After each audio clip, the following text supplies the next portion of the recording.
Morning, everybody. We have Nebraska head coach Fred Hoiberg here. I'll wait till everyone pops in. Okay. I'll start with questions. I'll lead off today with Chris Basnet. Hey, Fred, have you or did you ever reach out to Coach Izzo or even to Jack just to kind of see how they handled their pause and what they kind of did to kind of come off that and get ready to play again?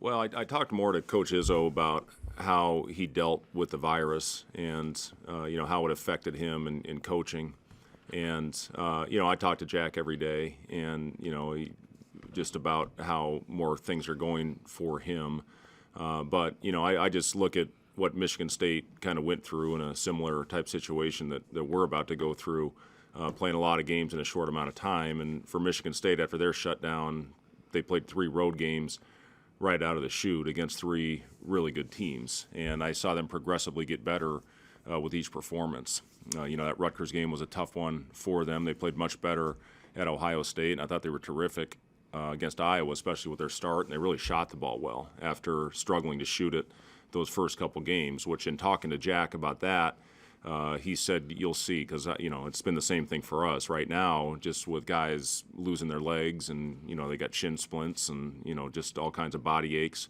going on, just getting back into a flow. So he said, you'll see, your shots will start falling as you continue to go along. But, with Michigan State, finally getting an opportunity to come home after 3 road games and, like I said, getting better with each performance, we know it's going to be, a heck of a battle for us to go in with our first game after a lot of time off. And I've seen it, with other teams that have gone through shutdowns. I'm not sure any have gone through as long of inactivity as we have.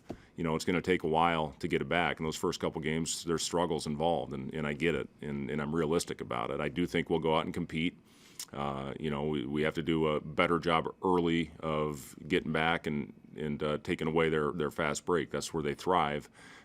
Did a phenomenal job rebounding the ball in the first half. We only gave them 1 offensive rebound, and they got 8 in the second, including a couple huge ones late. Langford, when it was a 2-possession game, got the big one with 45 seconds left to push it up to 3 possessions, and it was over from there. But those are huge. Now we have to take care of the ball better. We gave them 18 extra possessions, 18 turnovers. And that's something else I've seen teams struggle with. So we've really been stressing simple plays, making the right play, trying to get a shot up on the board every time. Sam McEwen.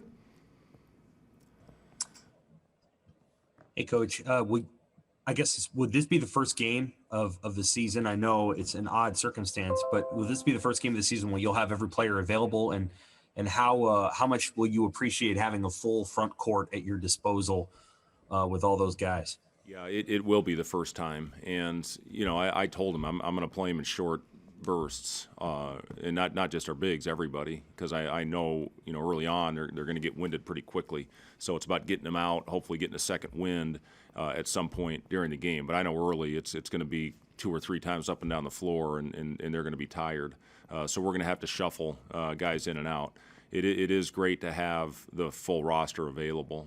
We just got 2 of them back yesterday for when they were cleared for full activity. So, those guys, I got to be a little bit careful with them, as far as how many minutes I'm going to play them. But, this thing's been crazy, Sam. And, we just have to go out and really monitor the bodies. Like I said, we've got guys sore. It's like almost beginning a training camp. But when you start training camp, you at least have a base and a foundation. With all the inactivity we've had, our guys really are feeling it right now. It's been a lot of time in the ice tub. We did not go long today. We went really hard earlier in the week, but I had to back off just to try and get their legs right and get their minds right heading into this stretch. Not only thinking about tomorrow, but what's ahead. With Minnesota, staying on the road and then coming back. Probably have to take a day off. We still have to by rule, which is a little ridiculous to me with playing 4 games in a week, most weeks, that we can't come in and watch film or come in and shoot or walk through. But it is what it is. And, we just need to look at everything. We're going to have 1 day of prep for Wisconsin, and then we'll travel to Penn State, and then from there we've got tentative of what might happen, and it's going to be very difficult because there's going to be a lot of games in a short amount of time. So I got to look at this thing long term, Sam, for 15 games or 14 games in 31 or 32 days. And, we got to be careful with them because of all the inactivity that we've had. Are you allowed to practice anywhere in Minnesota, like after the Michigan State game and then on Sunday? Are you allowed to, or are they going to let you practice somewhere if you want to? Yeah, we'll practice in the barn. So, and that's great. I think all the Big Ten teams will be very accommodating with everything going on right now, just with, the changes in schedules and, playing a lot of games in a short amount of time. So, I'm thankful Richard has given us the opportunity to practice that day before and, get ready for Monday night. Thank you. Robin Washut? I guess how's Delano coming off that ankle injury? I mean, you said you'll have everybody available. Is he good to go like normal? Yeah, everything okay there? My 2000. Nice. That's awesome. Well, sorry, what was the question? Oh, Delano. Yeah, Delano's good to go. Yep, he's looking much better. He missed 2 days of practice, then we got him back for some non-contact stuff, and he's been full go here yesterday and again today. And then one more. A lot of people are asking about managing the workload. Does that involve maybe changing up your pace in which you want to play offensively? I know you mentioned maybe playing more zone on defense, but offensively, do you try to slow things down to try to just manage some of the miles these guys are going to run?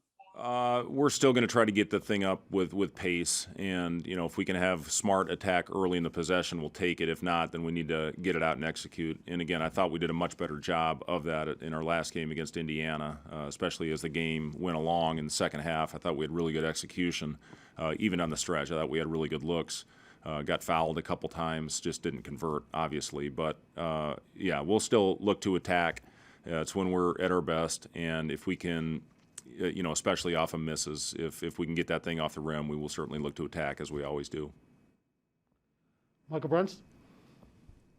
Hey, Fred, aside from just the physical part of what you guys are going to face over the next month or so, how much do you have to really alter the mental side of things and manage that stuff with your players? And I guess, is there anything that you could draw on from your past coaching experience, playing career that could help you kind of keep this thing going in the right direction? Yeah, it's going to be very much like NBA type preparation with playing as many games as we are. It's a true NBA schedule, and it's going to be a lot of mental preparation. And I have talked to several coaches that have been through it, and basically on their off day, it's a film session and a walkthrough and a cleanup.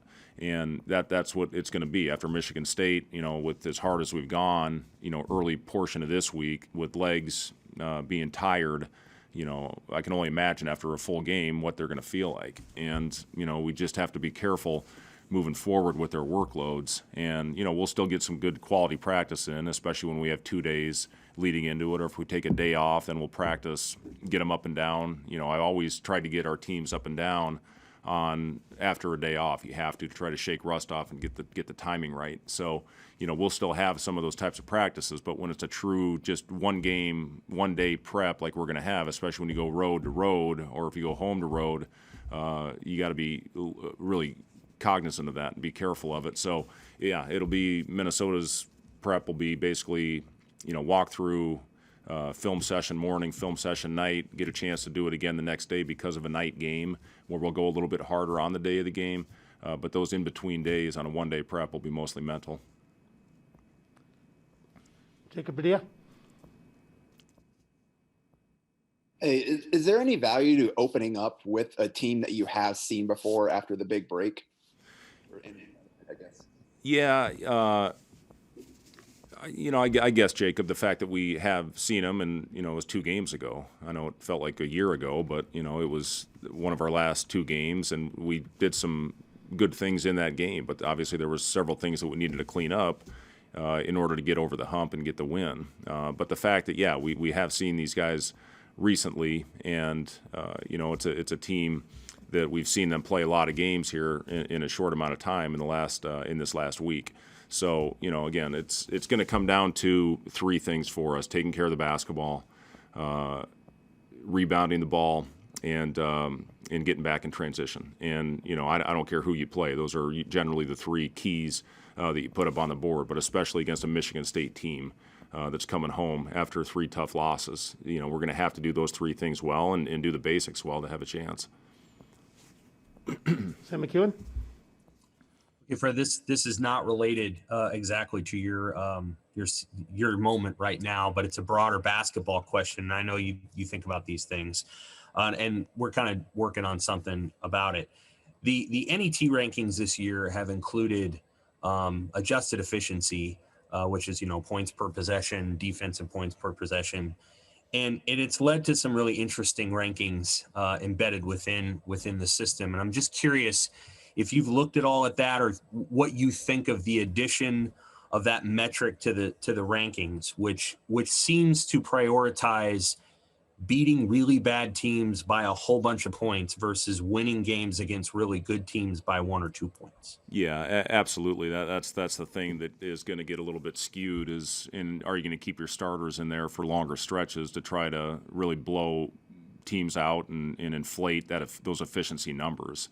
I don't think it's right, but that's reality. You're going to have to, if it's going to come down to 1 or 2 percentage points at the end, is it a game that you were playing against a bad team, to get your offensive rating higher and get that defensive rating lower and create that nice gap that you need to have to be one of the top teams. But yeah, I mean, I don't love it because guys that probably need an opportunity to get in there, deserve an opportunity to get in there, may not get that chance because you're trying to inflate your numbers. So yeah, I don't know, Sam. It's just it is what it is. I mean, nothing you can do about it. But there are teams that would think about doing it that way. I hopefully when we get to that point, would like to think that I'm not going to go out there and do that, because you don't want to embarrass people in this business, because how bad it feels when you're on the other end. Thank you. Okay, last question. We'll go to Robin Washington. This is kind of random, but considering the fact that you guys have so many positive cases already, are you still required to do the daily testing? And has anything changed with your daily protocols as far as handling COVID since all this happened? Yeah, so we get, if you get it, then you don't, you don't test for 90 days. So you have a 90-day window to where you don't test. And I just saw some recent studies that say those antibodies now are stay in your system for up to 6 months. As far as how that affects and does it protect you against the new strains, I don't know that. We're still being careful. We're still wearing our masks at all times during practices, all the coaches.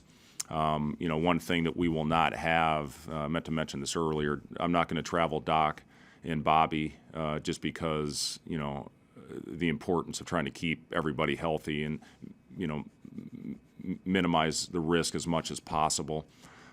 So I just told Doc, don't watch The Bachelor on Monday. Make sure he watches the game, and then he and Bobby will send their thoughts, and at each timeout, I'll have the guy they're sending to come up and tell me, exactly what they're thinking. But right now, it's not worth it to me to have extra risk involved with guys, that are in the at-risk categories. So, just to be safe, I'm having those guys come in right before practice, and generally they leave right when practice is over, again, to mitigate that risk. So we will be down, 2 very important parts of our staff. Do you have someone else on your bench that then gets to be elevated to assistant coach? Yeah, we'll have guys move up. But as far as, they can certainly offer their thoughts. They can offer thoughts, when those guys aren't there. But as far as teaching on the floor, no, it'll basically be Coach Gates and myself that will do the walkthrough tomorrow, and then the practice and walkthrough in Minnesota. Thank you. I think that will conclude our session for today. Thank you, everybody. Thanks, guys.